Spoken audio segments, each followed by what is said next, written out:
Good morning, ladies and gentlemen. This is Raj Deepak Singh, and as I've told you that this is my new YouTube channel. So, in this particular video, we are going to cover computer awareness question. Okay. इस video में basically हम computer awareness के questions को prepare करेंगे.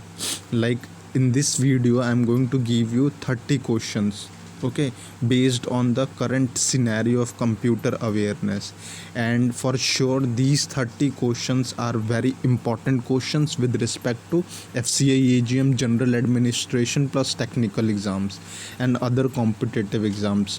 But right now मैं बहुत ही specific हूँ like FCI AGM और technical के respect में. Okay, so that is the reason of making this video, ताकि आपको ईज़ हो जाए, आपको मतलब एक बेहतर लाइक कंटेंट मिले विद रिस्पेक्ट टू प्रिपरेशन. ठीक है. और एक चीज़ मैं और ऐड करके फिर वीडियो स्टार्ट करूँगा कि लाइक स्टूडेंट्स आर सेइंग कि ये इनफ है जो मतलब मैं जो प्रोवाइड कर रहा हूँ, क्या वो इनफ है? नहीं, दैट इज़ नॉट इनफ. जो मैं प्रोवाइड करा रहा हूँ वो basically as a best of है. मतलब कि आप जो पढ़ रहे हो और जब मेरे वीडियोस आप देखोगे क्वेश्चंस, तो आप ये पाओगे कि my videos are totally based on the mixture of questions. Mixture of questions है मेरे वीडियोस. ठीक है, मिक्सचर ऑफ क्वेश्चंस. तो इससे क्या होगा, आपका एक रिवीजन हो जाएगा, रिवीजन. लेकिन बस मैं आपको एक चीज़ बोल सकता हूँ कि मैं जितने भी क्वेश्चन करा रहा हूँ एग्ज़ाम पॉइंट ऑफ व्यू में, आप जब एग्ज़ाम रियल एग्ज़ाम दोगे आपको हर एक क्वेश्चन इंटरकनेक्टेड मिलेगा. माई with respect to these question which I am right now discussing, okay, or I have made in earlier videos, you found that every single question in the exam is going to be connected, interconnected, or you can say that intra-connected with each other. Okay, so it is all up to you whether you want to like score good marks in the exam. If you want to score good marks, watch my videos from start till end. And the most important part is, अगर आपको video एक बार में नहीं समझ में आती है तो आप दूसरी बार भी इसको मतलब एज अ रिवीजन के तौर पे देख सकते हो, क्योंकि ये मैक्सिमम लाइक टॉपिक्स कवर करते हैं. मैं सीरियसली बता रहा हूँ, जो ये वीडियोस हैं ये मैक्सिमम टॉपिक्स को with respect two questions cover up कर लेते हैं. तो इससे क्या हो जाता है कि स्टूडेंट्स को एक ओवरव्यू मिल जाता है कि एक्चुअल में क्या क्या पढ़ना चाहिए. लुक, एक चीज़ और मैं बताना चाहता हूँ, there are lot many students who are actually wasting their time in like preparing for those topics which actually do not consider in the exams. So it is all up to you. ये सारा आपके ऊपर है कि आप कौन सा topic पढ़ रहे हो, कौन सा टॉपिक नहीं पढ़ रहे हो. अगर आप एग्ज़ाम पॉइंट ऑफ व्यू से नहीं पढ़ रहे हो, then the selection of the students might be very difficult for the exam. Okay, in any exam I am saying, किसी भी एग्ज़ाम में अगर आप एग्ज़ाम पॉइंट ऑफ व्यू से नहीं पढ़ोगे तो you are not going to be selected.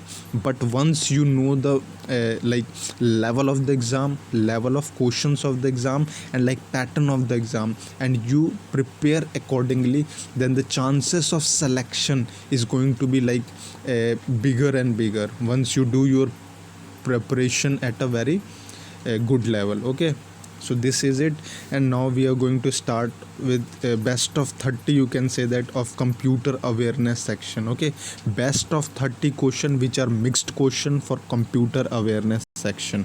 So let's start with the video. Our first question is, the process of checking all the peripheral units by the operating system during the time of booting is known as. यानी कि जब booting करते हैं हम, जब computer को start करते हैं, बूट करते हैं, तो जो क्या बोलते हैं, जो पेरिफेरल यूनिट्स को चेक करता है, और वो चेक कौन करता है? ऑपरेटिंग सिस्टम चेक करता है. पेरिफेरल यूनिट्स को चेक कौन करता है? Operating system. ओएस जब चेक करता है तो वो उसको हम क्या कहते हैं? जो ऑपरेटिंग सिस्टम हमारा पेरिफेरल यूनिट्स को चेक करता है at the time of booting, उस प्रोसेस को क्या कहते हैं हम? तो उस प्रोसेस को POST कहते हैं, पोस्ट, और इसका फुल फॉर्म होता है पावर ऑन सेल्फ टेस्ट. क्या होता है? Power on self test. ये पोस्ट क्या होता है? Power on self test is a test that computer must complete to verify all hardware is working properly before starting the remainder of the boot process.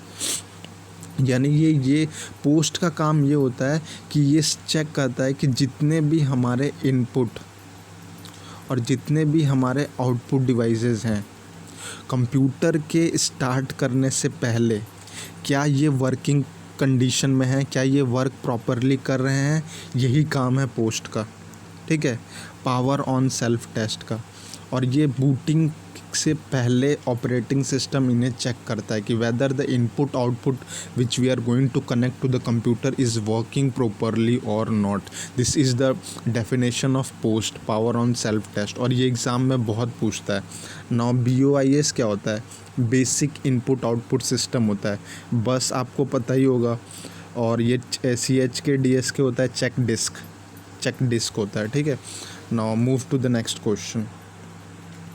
Look, बहुत ही deeper मैं नहीं बताऊंगा क्योंकि मेरे वीडियोस बहुत ज़्यादा वो हो जा रहे हैं, लॉन्ग हो जा रहे हैं। So I do not have that much of viewers right now. So मैंने बहुत ही कॉन्स्ट्रेंट किया है कि मैं अपने वीडियो शॉर्ट रखूँगा ताकि स्टूडेंट्स को ईज़ रहे कि वो मैक्सिमम वो करें, क्योंकि आई do not have that much of viewers. So I feel that it is irrelevant for me to make a long videos. Okay, so move to the next question, and I'm not going to elaborate everything very deeply. I know the deep of the topic, but I'm not going to tell you every single thing because that makes वो actually video को बहुत बड़ा बना दे रहा है। Okay, so move to the next question. The ability to recover and read deleted or damaged file from a criminal computer is an example of a law enforcement specialty. उसको क्या कहते हैं? तो उसको कंप्यूटर फॉरेंसिक कहते हैं हम लोग। लोग जो क्रिमिनल्स होते हैं, जो क्राइम करते हैं, वो गलत काम करते हैं, तो वो जो कंप्यूटर यूज़ करते हैं, तो जब पुलिस के पास वो कंप्यूटर हाथ लग जाता है तो उनके जो क्रिमिनल्स के कंप्यूटर होते हैं, जब उनके कंप्यूटर से पुलिस जो होती है वो डाटाज़ निकालती हैं, उनके सारे डाटाज़ को निकालती है, जो भी वो डिलीट कर चुके हैं या फिर जो भी वो डैमेज कर चुके हैं फाइल्स को, तो हम उसे कहते हैं कंप्यूटर फॉरेंसिक। इसलिए आपने देखा होगा मूवीज़ वगैरह में जब भी रेड वगैरह पड़ती है तो वो कंप्यूटर्स को क्या बोलते हैं, वो करते हैं पूरी तरह से उसका अंदर से डाटा को निकालते हैं जो डिलीट कर सकते हैं वो क्रिमिनल्स, और जो डैमेज कर सकते हैं, ठीक है। और ये पूरी तरह लीगल है क्योंकि ये हमारी पुलिस करती है या फिर इंटेलिजेंस करती है, इंटेलिजेंस ब्यूरो, या फिर IB करती है, इंटेलिजेंस ब्यूरो, या फिर एनफोर्समेंट डायरेक्टोरेट करती है, या फिर सेंट्रल ब्यूरो ऑफ इन्वेस्टिगेशन करती है, या फिर कोई भी स्टेट पुलिस करती है, या फिर कोई भी सेंट्रल एजेंसी करती है, ठीक है। Remember this. तो इससे बेसिकली फॉरेंसिक, कंप्यूटर फॉरेंसिक कहते हैं, जिसमें से हम जो भी डिलीटेड और डैमेज्ड फाइल्स हैं उनको खोर के जहाँ से भी बैकअप मिले वहाँ से निकाला जाए और फिर उससे रिलेट करके हम क्रिमिनल्स को पकड़ें। That is the example of computer forensic, और ये बहुत ही हायर लेवल पे होता है with respect to crime.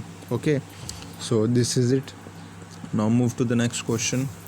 So our next question is, which of the following is not an inbuilt software application found in Microsoft Windows? ठीक है, तो इसमें बोला है कि इसमें से कौन सा इनबिल्ट सॉफ्टवेयर एप्लीकेशन नहीं है जो MS विंडो में फाउंड होता है। लुक, पेंट आपने देखा होगा MS विंडो में, CD प्लेयर भी होता है, डिस्क फ्रैगमेंटर भी होता है, वॉल्यूम कंट्रोल भी होता है, लेकिन MS वर्ड इनबिल्ट नहीं है। It is not an inbuilt software. MS Word is not an inbuilt application of Windows. However, it can be downloaded. ठीक है, it can be downloaded, लेकिन वो inbuilt नहीं है। Remember this. This is important question. Okay, इसमें पूछा है कि not an inbuilt software application, जो कि पहले से बना हुआ नहीं है। जब आप कंप्यूटर लेते हो तो उसमें कई सारे एप्लीकेशंस होते हैं, उसमें वन ऑफ एप्लीकेशंस आपका MS विंडोज़ होता है, लेकिन इनबिल्ट MS विंडोज़ में MS वर्ड नहीं होता है, ठीक है। So move to the next question. Our next question is dash is the science that attempts to produce machines that display the same type of intelligence that humans do. यानी human के equivalence कौन होता है? ये तो बहुत normal question है. Artificial intelligence होता है. अगर ह्यूमंस के बाद हम किसी को मतलब एज अ मशीन वो करें कि हमारा कंपेयर कौन कर सकता है, वो आर्टिफिशियल इंटेलिजेंस है. इसके थ्रू हम क्या बोलते हैं, कोई भी मशीन को एज अ ह्यूमन ट्रीट कर सकते हैं, लाइक फॉर एनी वर्क. समझ रहे हो? मतलब किसी भी ह्यूमंस को किसी भी मशीन को अगर एज अ ह्यूमन ट्रीट कराना है तो by the use of artificial intelligence you can use any machine as a human being, and for the ease of your like life you can use these machines or these machines as an artificial intelligence. Okay, like in a different sector. तो आप इस sector को कहाँ पे use कर सकते हो? आप इस सेक्टर को मिलिट्रीज़ में यूज़ कर सकते हो. आप इस सेक्टर को ये आर्टिफिशियल इंटेलिजेंस को हॉस्पिटल्स में यूज़ कर सकते हो. आप इस आर्टिफिशियल इंटेलिजेंस को एग्रीकल्चर में यूज़ कर सकते हो. आप इस आर्टिफिशियल इंटेलिजेंस को बैंक्स में यूज़ कर सकते हो, लाइक दीज एटसेट्रा. ठीक है, तो इसका यूज़ बहुत ही वाइडर है. सो इसलिए बोला जा रहा है कि जो हमारे आने वाली जनरेशन है वो लाइक हाईली डिपेंडेंट होगी आर्टिफिशियल इंटेलिजेंस पे, because this is one of the best technology we have right now in the 21st century. Okay, so move to the next question number 5. MIDI stands for what? MIDI का जो होता है वो होता है musical instrument digital interface. ठीक है, ये होता क्या है? ये एक प्रोटोकॉल है, डिज़ाइन किया गया है for recording and playing back music on digital synthesisers that is supported by many makes of personal computer sound cards. ठीक है, तो ये एक तरह से एक प्रोटोकॉल है जिसे डिज़ाइन करते हैं हम लोग रिकॉर्डिंग और प्लेबैक लाइक म्यूज़िक्स कहाँ पर? डिजिटल सिंथेसाइज़र पे, जो कि एक्चुअली सपोर्ट करता है हमारा पर्सनल कंप्यूटर जो साउंड कार्ड्स होते हैं उसमें. ठीक है, तो इसका ये फुल फॉर्म बहुत इंपॉर्टेंट है, आप याद कर लो, म्यूज़िकल इंस्ट्रूमेंट डिजिटल इंटरफेस. ठीक है, तो इसको याद करने का क्या तरीका है कि म्यूज़िकल कोई इंस्ट्रूमेंट होगा, बाकी कोई इंस्ट्रूमेंट तो हो नहीं सकता. लुक, आई फॉर इंस्ट्रूमेंट है, तो इंस्ट्रूमेंट कभी भी मेमोरी नहीं होता, हमेशा याद रखना. और हमेशा इस चीज़ को याद रखना, इंस्ट्रूमेंट म्यूज़िकल होगा तो म्यूज़िकल इंस्ट्रूमेंट को हम डिजिटली इंटरफेस यानी डिजिटल इंटरफेस के थ्रू कनेक्ट करेंगे. ठीक है, तो musical instrument digital interface is the correct answer. Now move to the next question. Next question is, which among the following is not a valid key in a relational database model? तो ये DBMS का question है. ठीक है, ये किसका question है? ये डाटाबेस मैनेजमेंट सिस्टम का क्वेश्चन है. ये अलग से एक बुक आती है इसकी, लाइक अलग से ये चैप्टर है. ठीक है, तो which among the following is not a valid की, तो ये तो बहुत ही इजी क्वेश्चन है. लाइक प्राइमरी की होता है, कैंडिडेट की होता है, फॉरेन की होता है, सुपर की होता है, ट्रैक की कुछ भी नहीं होता DBMS में. डाटाबेस मैनेजमेंट सिस्टम में ट्रैक की नहीं होता है. अब मैं एक चीज़ आपको बताना चाहूँगा कि ये जो प्राइमरी की है, कैंडिडेट की है, फॉरेन की है, सुपर की है, ये एग्ज़ाम पॉइंट ऑफ व्यू से वेरी इंपॉर्टेंट है. मैं कह सकता हूँ मोस्ट इम्पॉर्टेंट है. तो आप इसके डेफिनेशन पे फॉर श्योर जाएँ. अगेन मुझे पता तो सारा है, लेकिन अगेन मैं बता नहीं सकता आपको, क्योंकि ये बहुत ही लाइक वो हो जाएगा, डीपर हो जाएगा. मतलब हर एक चीज़ को अगर मैं बताने लगा तो वीडियोस बड़े हो जाते हैं मेरे. And I am saying I do not have that much of viewers, so it's being very difficult for me to make like long videos, because the use of that video is nothing. Okay, so that is the reason I use to say always that your feedback is important. If you feedback me, then it's being very easy for me to upload more and more videos on different topics, so that you actually grab this concept for your exam perspective. So it is all up to you.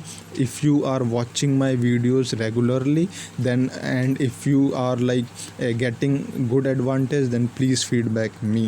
That is the reason I always used to say. Okay, so move to the next question. इसका इसका track की नहीं होता है, track की कोई भी valid की नहीं है, ठीक है।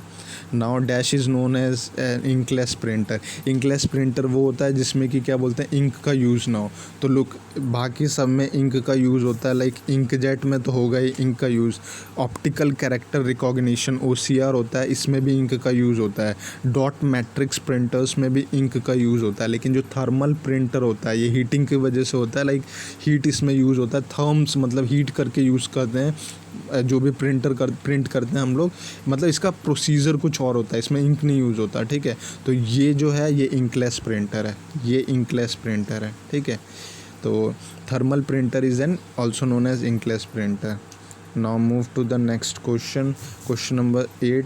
The function of an assembler is, ये इंपॉर्टेंट क्वेश्चन है, one of the most important question. ये चाहे कोई भी एग्ज़ाम हो, अगर कंप्यूटर है उसमें तो ये फॉर श्योर पूछता है एग्ज़ाम में, ठीक है।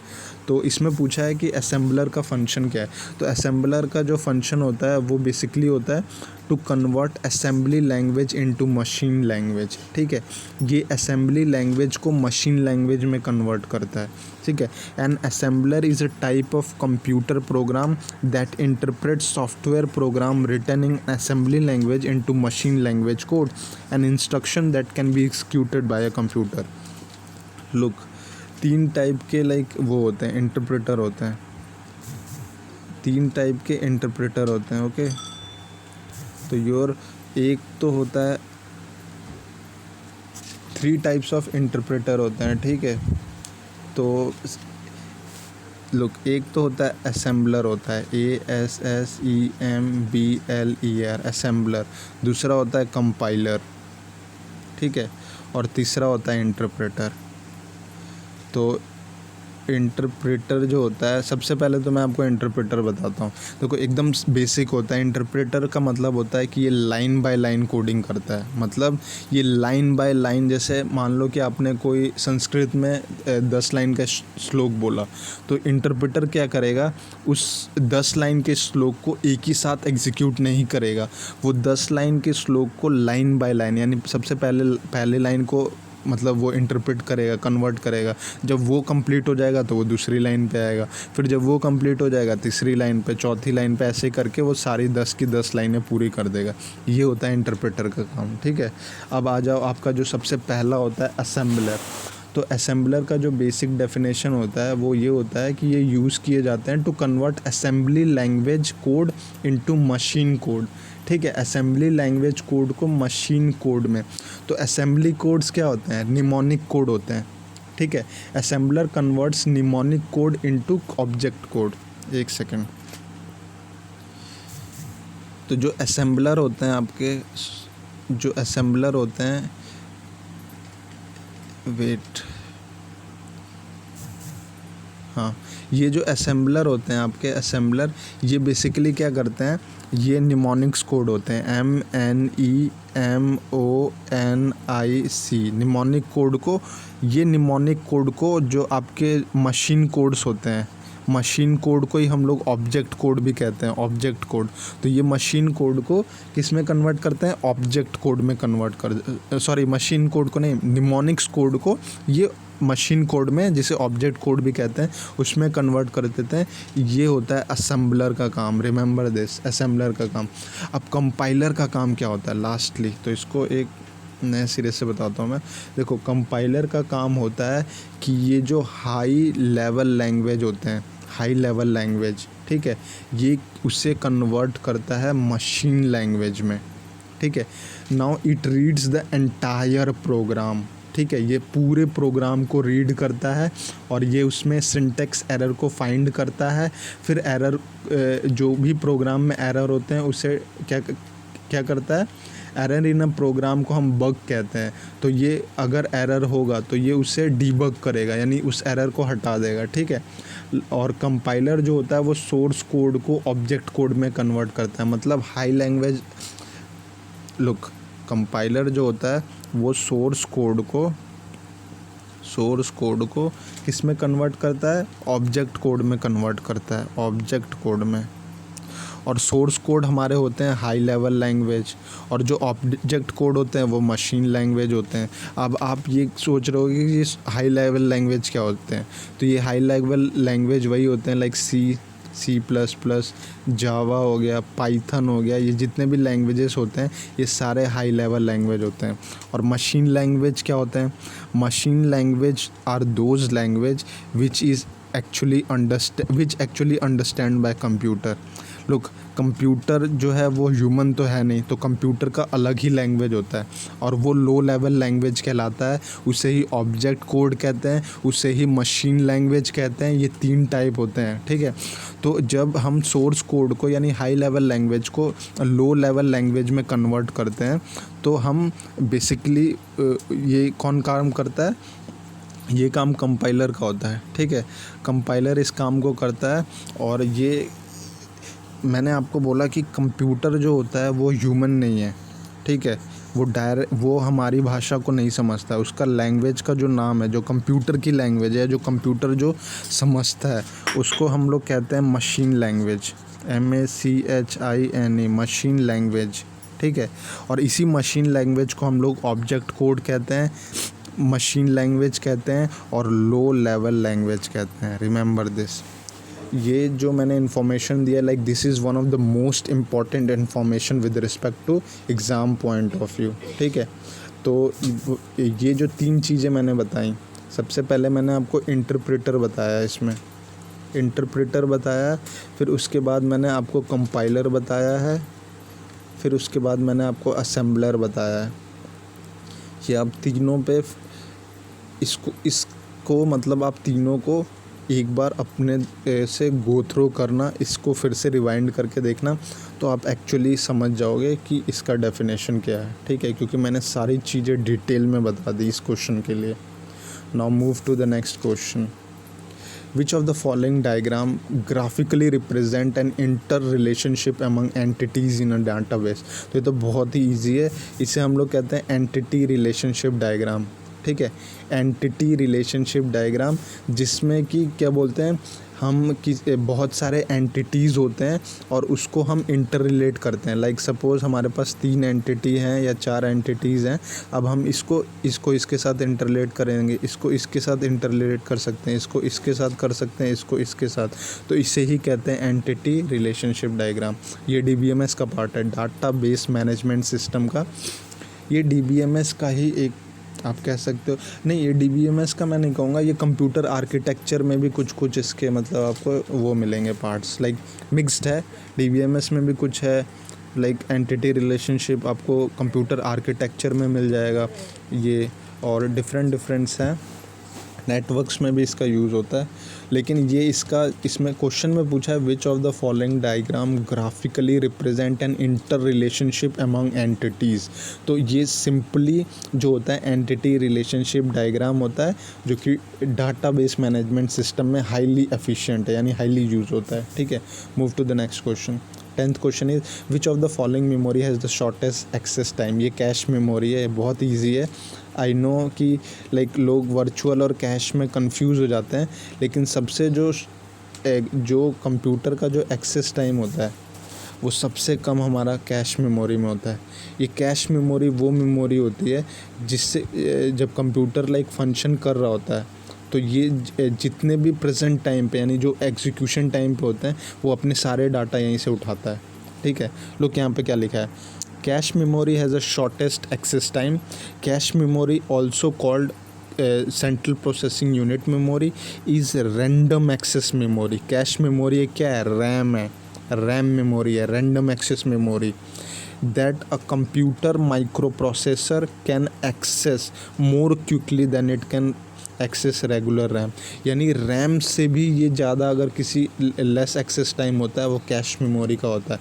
इसको एक रैम ही कहते हैं, लेकिन इसका एक्सेस टाइम क्योंकि रैम से कम होता है तो यहाँ पे कंप्यूटर पहले अटैक करता है डाटा के लिए। अटैक का मतलब होता है कि डाटा को लेने के लिए वो कैश के पास जाता है, ठीक है। और ना रियल टाइम एग्जीक्यूशन की मैं बात कर रहा हूँ। So this is it. Now move to the next question. Bitdefender is an example of what? तो look, बिट डिफेंडर, सबसे पहले तो मैं नाम ही बता दूं, डिफेंडर क्या होता है, किसी चीज़ को बचाना या किसी चीज़ को डिफेंड करना। तो बिट डिफेंडर एक पॉजिटिव वर्ड हुआ, ठीक है। तो वायरस तो एक निगेटिव वर्ड है, ये हो नहीं सकता। वॉर्म भी आपका एक वायरस की तरह, ये भी नहीं हो सकता। मैसेजिंग ऐप से कोई रिलेशन ही नहीं है, फ़ोटो एडिटर से कोई रिलेशनशिप नहीं है। बिट डिफेंडर का होता है एंटीवायरस। एंटीवायरस क्या करता है, बचाता है हर चीज़ से, यानी डाटा को सिक्योरिटी प्रोवाइड करता है, लाइक नेटवर्क को सिक्योरिटी प्रोवाइड करता है, कोई भी अनमीन्स हो उनसे बचाता है। तो वही होता है बिट डिफेंडर। बिट डिफेंडर का काम होता है एंटीवायरस का। Move to the next question, the advantage of using a spreadsheet is. तो स्प्रेडशीट को यूज़ करने का एडवांटेज क्या है, तो स्प्रेडशीट से हम कैलकुलेशंस को ऑटोमेटिकली वो कर सकते हैं, ऑटोमेटिकली कर सकते हैं। लाइक अगर आप किसी सेल में कोई भी कैलकुलेशन करना चाहो तो आप बस उसका फंक्शन और उसकी वैल्यूज़ डाल दो, आपको रिज़ल्ट अपने आप मिल जाएगा, ठीक है। तो ये हो गया।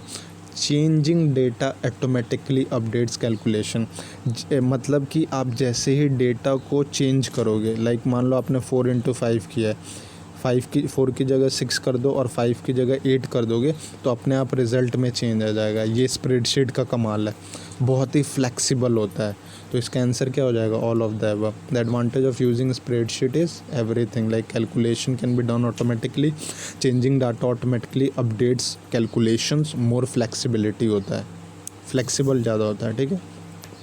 Move to the next question, which part of the hardware compensates the difference between the CPU and peripherals?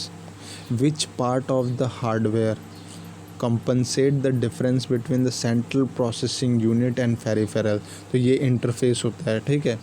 यानी कि हार्डवेयर का कौन सा पार्ट जो कि कंपनसेट करता है difference between like central processing unit और जो पेरिफेरल होते हैं, तो वो इंटरफेस होता है। Remember this, interface. Next, in second generation which type of memory was use to store data.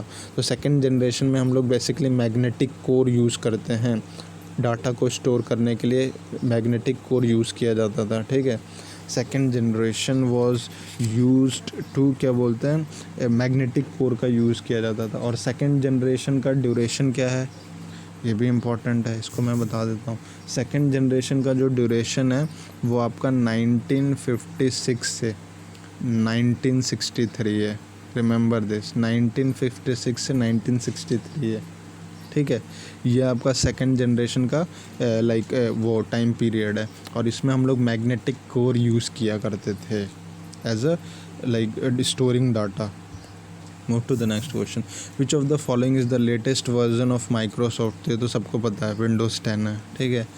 फिर विच type of error can be find out by compiler. ये मैंने आपको बताया था तभी जब मैं कंपाइलर बता रहा था कि कंपाइलर में बेसिकली सिंटैक्स एरर होते हैं। सिंटैक्स एरर, जब कंपाइलर किसी भी डाटा को लाइक या फिर किसी भी प्रोग्राम को कंपाइल करता है तो कंपाइलर क्या करता है कि हाई लेवल लैंग्वेज को मशीन लैंग्वेज में कन्वर्ट करता है। तो इसमें कन्वर्ट करते टाइम ये सारे कंपाइलर, ये जितने भी लाइन्स है, ये इसको एक ही बार वो कंपाइल करेगा, यानी कि चेक करेगा।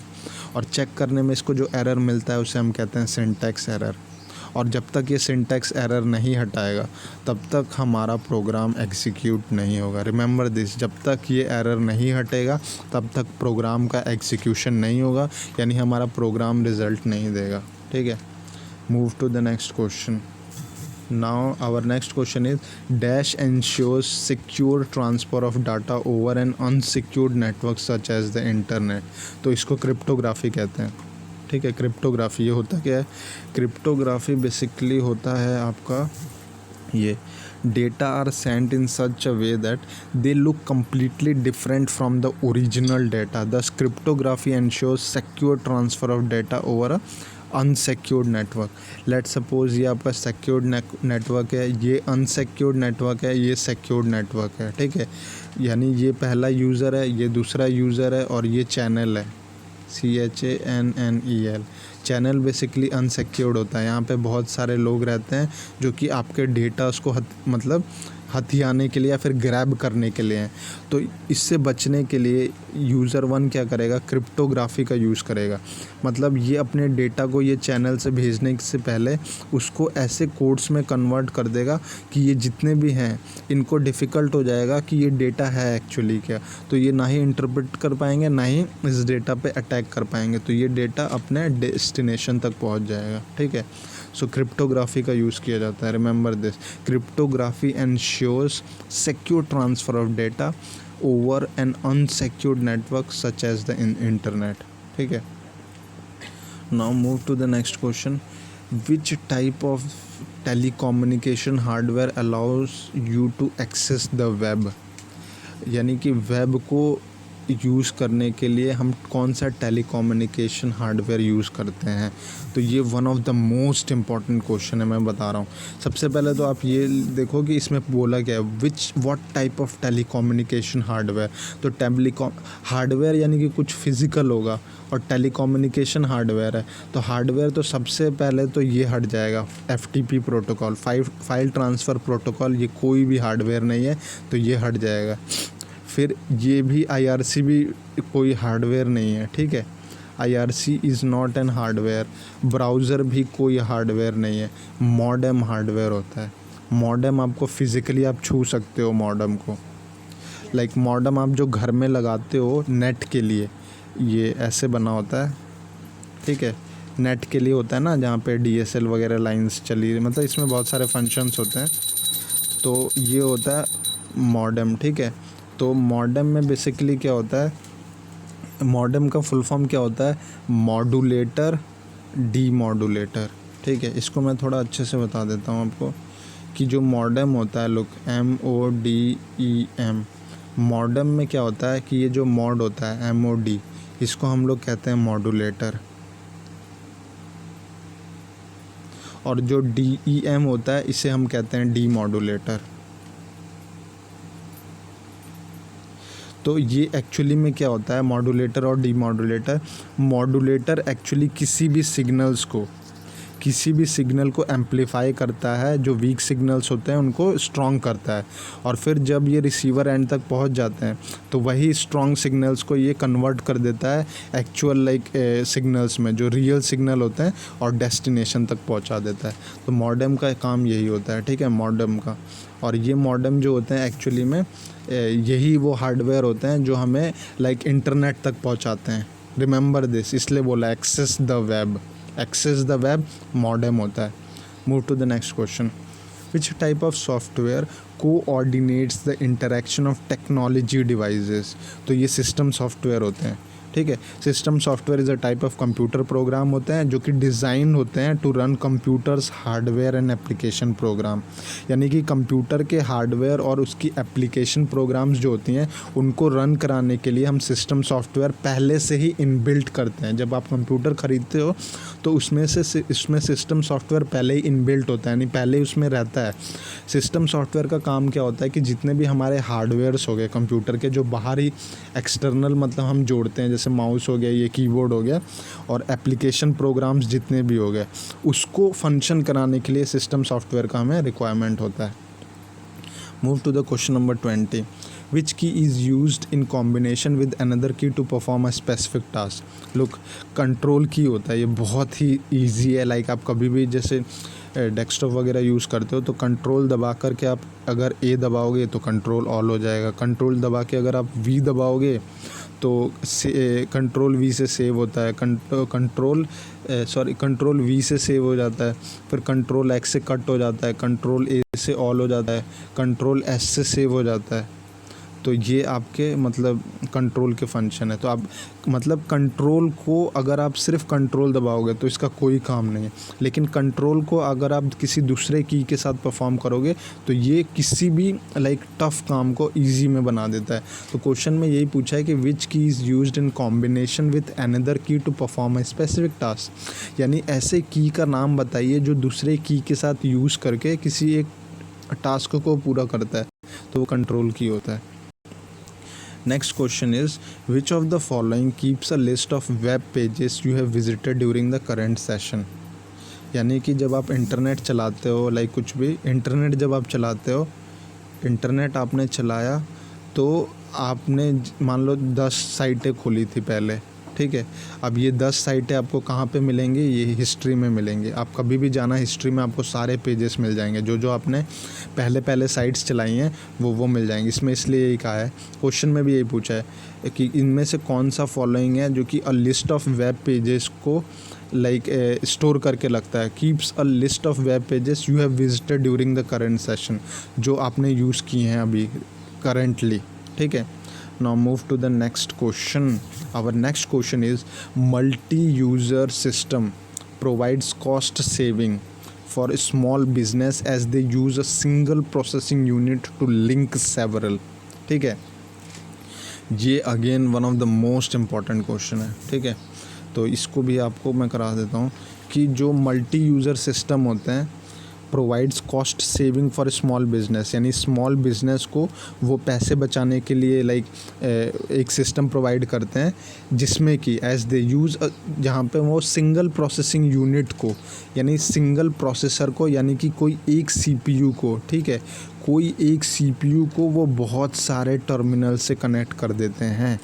यानी यहाँ पे जैसे आपके कंप्यूटर होगा तो एक सीपीयू एक यूज़र होगा, यहाँ पे एक सीपीयू के साथ बहुत सारे सिस्टम कनेक्टेड होंगे। लेकिन ये सिस्टम में खासियत ये है कि इनके पास क्या बोलते हैं, मॉनिटर होगा, यानी कि जो भी मॉनिटर होगा और कीबोर्ड होगा, इसके पास भी मॉनिटर कीबोर्ड, इसके पास भी मॉनिटर, यहाँ सबके पास मॉनिटर कीबोर्ड होगा, ठीक है।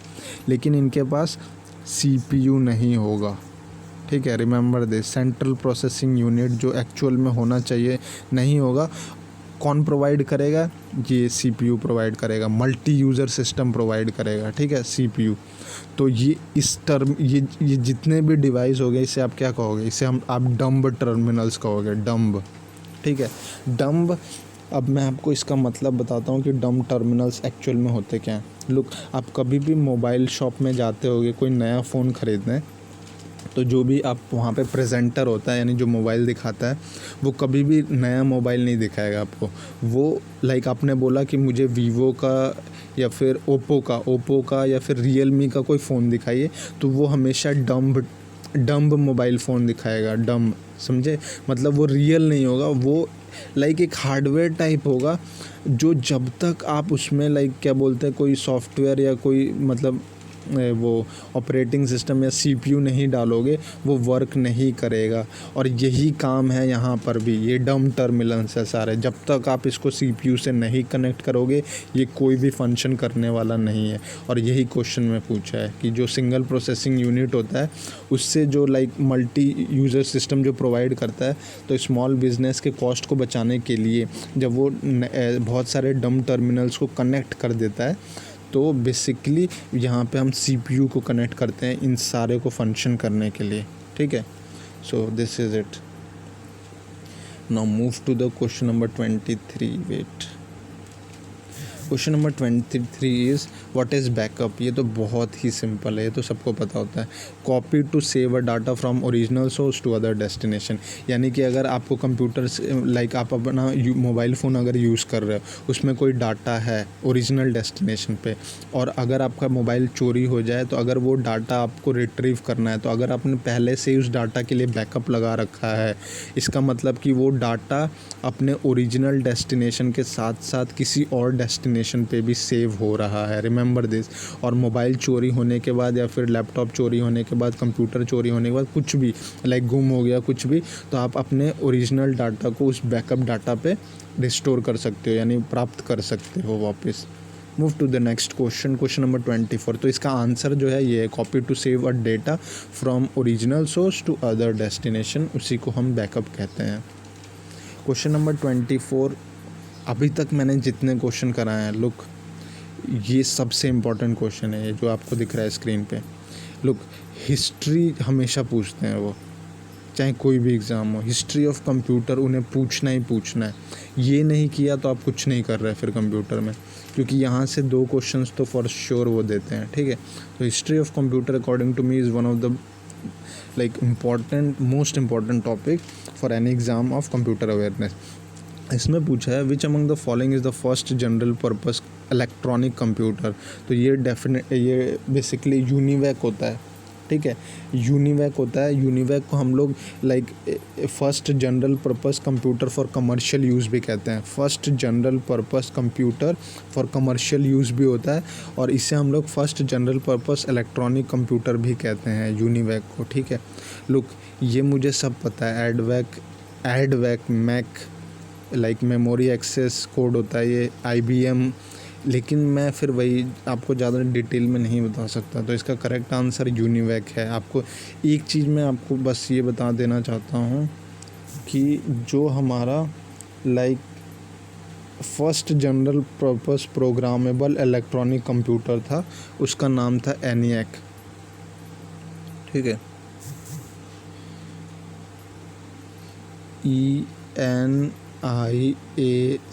ENIAC. इसको हम लोग बेसिकली कहते हैं first general purpose programmable electronic computer. ठीक है, first general purpose programmable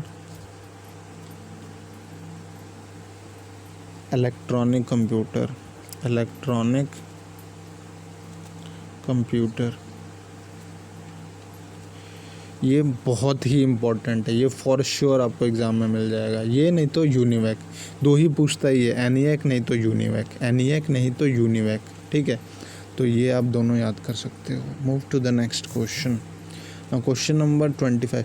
which memory appears to exist as main storage although most of it is supported by data held in secondary storage. तो उसे हम virtual memory कहते हैं. ठीक है, इसमें देखो क्या पूछा है. Which memory appears to exist as main storage although most of it is supported by data held in secondary storage. इसमें ये बोला है कि सेकेंडरी स्टोरेज के अलावा, लेट्स सपोज सेकेंडरी स्टोरेज के अलावा मेन स्टोरेज में, यानी which memory appears to exist as main storage में क्योंकि ये तो सेकेंडरी मेमोरी होता है. जो सेकेंडरी स्टोरेज हुआ वो सेकेंडरी मेमोरी हुआ. जो प्राइमरी स्टोरेज होता है उसे हम मेन स्टोरेज कहते हैं. तो सेकेंडरी स्टोरेज के कुछ डाटा को अगर वो लाइक मेन स्टोरेज में कहाँ पर हम एक्चुअली में लाइक पाते हैं, यानी फिर वो सपोर्ट करता है, तो वो वर्चुअल मेमोरी होता है. यानी वर्चुअल मेमोरी एक तरह से सेकेंडरी मेमोरी है, लेकिन वो एक्चुअली में मेन स्टोरेज में रहता है. ठीक है, एग्जिस्ट करता है कहाँ पे, वो मेन स्टोरेज में एग्जिस्ट करता है. लोग यहाँ पे क्या डेफिनेशन दिया आप देखो. Virtual memory is the memory that appears to exist as main storage, although most of it is supported by data held in secondary storage. ठीक है, transfer between the two being made automatically as required. ये सबसे important है. It is supported by data held in secondary storage. ठीक है, यानी कि इसके सपोर्ट से, क्योंकि ये जो वर्चुअल मेमोरी है ये मेन स्टोरेज में एग्जिस्ट करता है, लेकिन जो ये डाटा सपोर्ट करता है ये सेकेंडरी स्टोरेज के डाटास को सपोर्ट करता है, यानी कि उन्हीं के डाटास को उठाता है. ठीक है, तो इसका एक्चुअल जो करेक्ट आंसर है वो वर्चुअल मेमोरी है. इन अ स्प्रेडशीट, तो ये तो बहुत ही बेसिक है, इसको तो क्या कराएं. लोगों, in a spreadsheet a dash is a number you will use in a calculation. ठीक है, तो in a spreadsheet a value, like suppose ये आपका सेल है, इसमें आपने 5x5 डाला, तो ये जो 5 और 5 है ये वैल्यू हो गई, नंबर हो गए. तो वही पूछा है कि स्प्रेडशीट में किसे नंबर कहते हैं, तो वैल्यू को नंबर कहते हैं, जो कैलकुलेशंस के लिए यूज़ होता है. ये भी पूछ सकते हैं आपसे एग्ज़ाम में. और डैश सर्च इंजन, क्योंकि लाइक 30 क्वेश्चन होगा, तो ऐसा तो है नहीं कि वो 30 के 30 लाइक डिफ़िकल्ट पूछ देंगे, नॉट पॉसिबल. तो कम से कम वो 7 से 8 या फिर 10 क्वेश्चन बहुत ही इजी लेवल का पूछते हैं. लेकिन हाँ, आपका बेसिक अगर आपका बेसिक क्लियर नहीं है तो आप एक भी क्वेश्चन नहीं कर पाओगे. बेसिक्स क्लियर है तो you can solve maximum questions. Now the next question number 27 is A dash search engine is a search tool that uses another search engine data to produce their own results from the internet. तो इसे Meta search engine कहते हैं. ये बहुत ही, ये भी easy हो गया. एग्रीगेटर का काम करता है ये, ठीक है. एग्रीगेटर होता है मेटा सर्च इंजन. ये क्या करता है कि यहाँ पे देखो क्या लिखा है, is a search tool that use another search engine's data to produce their. let's suppose मुझे किसी के बारे में जानना हो, let's suppose आप मेरे बारे में, मेरे चैनल के बारे में या राजदीपक सिंह के बारे में जानना चाहते हो, तो अगर आप किसी भी सर्च इंजन पे जाओगे, लाइक अगर आप गूगल पे टाइप करते हो, तो वो जो होता है वो दूसरा सर्च इंजन हुआ ना. तो जब आप किसी एक डाटा को किसी और जगह पे सर्च करते हो किसी रिजल्ट्स को फाउंड करने के लिए, तो उसे मेटा सर्च इंजन कहते हैं. Like multiples you can say that, ठीक है. उसे मेटा सर्च इंजन कहते हैं. देखो इसमें बोला भी है कि ऐसा सर्च टूल जहाँ पे हम यूज़ अनदर सर्च इंजन, जहाँ पे हम दूसरे सर्च इंजन का यूज़ करके engines data to produce their own result from the internet, और अपने क्या बोलते हैं आंसर्स को प्राप्त करें, तो वो मेटा सर्च इंजन होता है, ठीक है. Next question is dash operation performs a set union of two similarly structured tables. तो ये तो अगर आप किसी को भी जोड़ना चाहोगे तो जो ऑपरेशन का नाम होगा वो यूनियन होगा, ठीक है. यूनियन का मतलब होता है लाइक लेट्स सपोज कि अगर आपके पास सेट ए है, सेट बी है, सेट सी है, सेट डी है, तो यूनियन का अगर आप ऑपरेशन करते हो तो ये क्या कर देगा, A plus B plus C plus D, ठीक है. ये सबको जोड़ देगा, यानी सारे डाटा उसको कंबाइन कर देगा. मैं कह रहा हूँ ये सारे डाटा अलग अलग हैं यहाँ पे, और इसको जोड़ना है, यूनाइट करना है, तो यूनियन का यूज़ कर लो. Move to the next question. Our second last question right now on the screen. What converts high level language into machine language. ये मैंने कम करा दिया है आपको पहले क्वेश्चन, ठीक है. कंपाइलर के यूज़ से अगेन मैं बोल रहा हूँ, one of the most important, ये बार बार मिलेगा आपको कि कंपाइलर का काम क्या होता है. तो कंपाइलर का काम होता है कि किसी भी हाई लेवल लैंग्वेज को मशीन लैंग्वेज में कन्वर्ट करना. हाई लेवल लैंग्वेज को हम लोग सोर्स कोड भी कहते हैं, और मशीन लेवल लैंग्वेज को हम लोग ऑब्जेक्ट कोड कहते हैं. तो अगर सोर्स कोड को भी ऑब्जेक्ट कोड में कन्वर्ट करना हो तो वो भी हमारा काम कंपाइलर करता है. Remember this. लुक, ये जो हाई लेवल लैंग्वेज है, मशीन लैंग्वेज, इसके बहुत सारे नाम हैं. मैंने आपको बताया था पिछले क्वेश्चंस में, तो आप वो देख लेना, नहीं तो आप फिर क्वेश्चन अटेम्प्ट नहीं कर पाओगे, क्योंकि वो घुमा फिरा के क्वेश्चन पूछते हैं. Our last question, question number 30. ये बहुत बेसिक क्वेश्चन है. इसमें 2 वैरायटीज़ है. इस क्वेश्चन में मैं आपको बता देता हूँ इसकी 2 वैरायटीज़ क्या हैं, ठीक है. क्वेश्चन नंबर 30 आपका जो है उसकी जो वैरायटीज़ हैं वो लाइक, एक second. Generally to copy data from a remote generally to copy data, यानी किसी भी डाटा को कॉपी करने के लिए फ्रॉम अ रिमोट और कंप्यूट और इंटरनेट. यानी लेट्स सपोज कि हमारे पास एक डाटा है, ये लेट्स सपोज ये इंटरनेट है, ये यूज़र है, ठीक है. ये यूज़र्स के पास कुछ डाटा होते हैं, इंटरनेट के पास तो लाइक इनफाइनाइट डाटा, इनफाइनाइट नहीं कहूँगा लेकिन फाइनाइट होते हैं, लेकिन बहुत अनलिमिटेड डाटा होते हैं, ठीक है. तो इस क्वेश्चन में पूछा है कि to copy data from remote, compute और इंटरनेट. तो लुक, सबसे पहले तो मैंने आपको बता दिया कि ये इंटरनेट है, ये यूज़र है, ठीक है. तो इंटरनेट को ही 3 नाम दे दिया है यहाँ पे. कम्यूट कर दिया है यानी कि दूर वाला. रिमोट मतलब होता है जो बहुत दूर हो.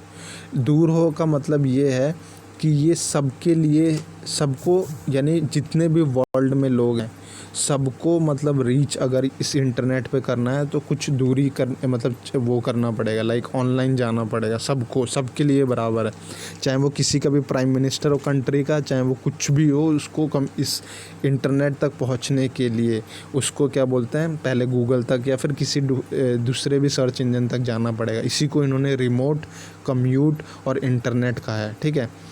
अब ये बोल रहा है कि, एक सेकंड, इसको मैं मिटा देता हूँ थोड़ा सा, क्वेश्चन नहीं दिख रहा.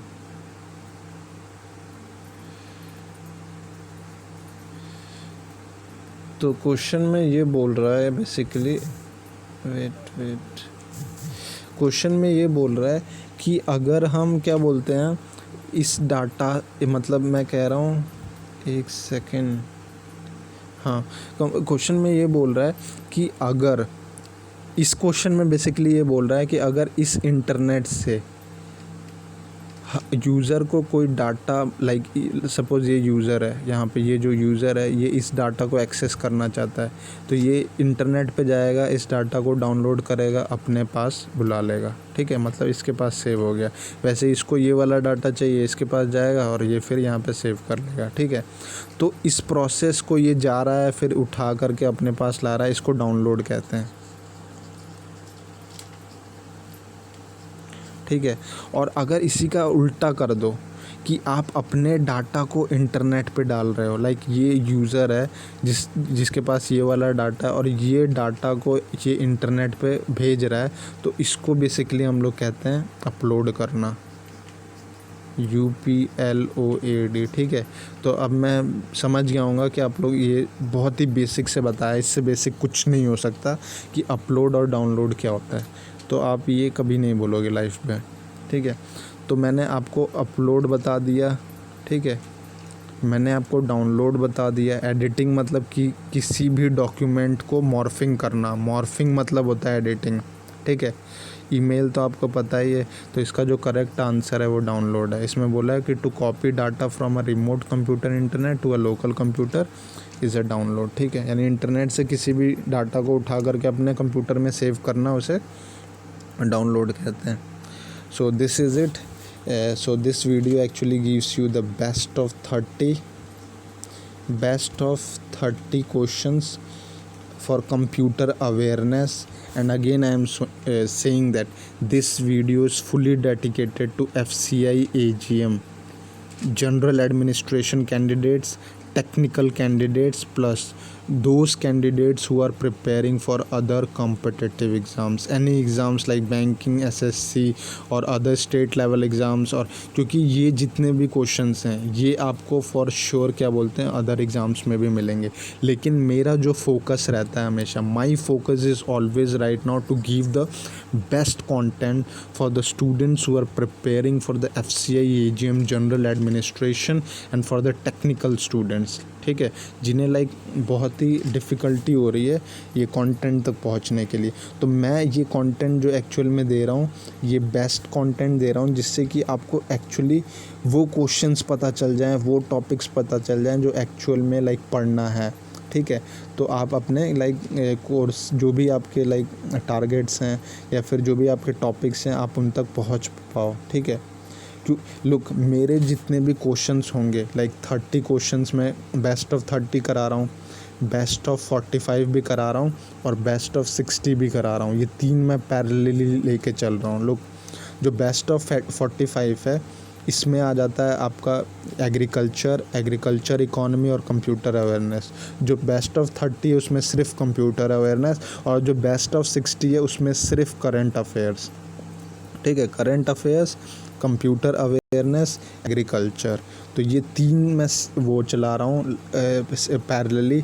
और लुक, अगर आपको एडवांटेज उठाना है मेरे वीडियोस का तो आपको from the start till the end देखना पड़ेगा। और अगर आप एक बार मेरे वीडियोस को देखते हो तो उससे क्या हो जाएगा कि आपका क्वेश्चंस तैयार होने लगेगा। और ये क्वेश्चन, मैं नॉर्मल क्वेश्चन, मैंने हर वीडियो में बोला है कि ये क्वेश्चन नॉर्मल क्वेश्चन नहीं है, ये one of the best of 30 या 45 या 60 जो भी मैं करा रहा हूँ कि बेस्ट ऑफ बेस्ट क्वेश्चन है उस क्वेश्चन में जो हाईली रिकमेंडेड है एग्ज़ाम पॉइंट्स ऑफ व्यू के लिए, ठीक है। So this is it, and we will meet in the next video. So again I am saying lastly that if you are liking my channel, if you are like finding my channel efficient, effective with respect to your preparation, do subscribe the channel, do like the channel, do like the videos, and do comment your questions, any questions you are free to ask any question. When I'm going to be free, I'm come to your comment, ठीक है। So again lastly I'm saying one more thing, that please feedback for the video, feedback please दें, यही है हमारे लिए सब कुछ, क्योंकि आप अगर फीडबैक देंगे तो हमें एक्चुअल में पता चलेगा कि आपकी प्रिपरेशन कौन से लेवल पे चल रही है, और उसी के अकॉर्डिंगली हम अपने जो भी कंटेंट है उसको व्यूअर्स तक या फिर आप तक पहुंचाएंगे, ठीक है। So lastly, do subscribe the channel, and if you have any doubt, feel free. I am always available for you. This is it. This is Raj Deepak Singh. Thank you.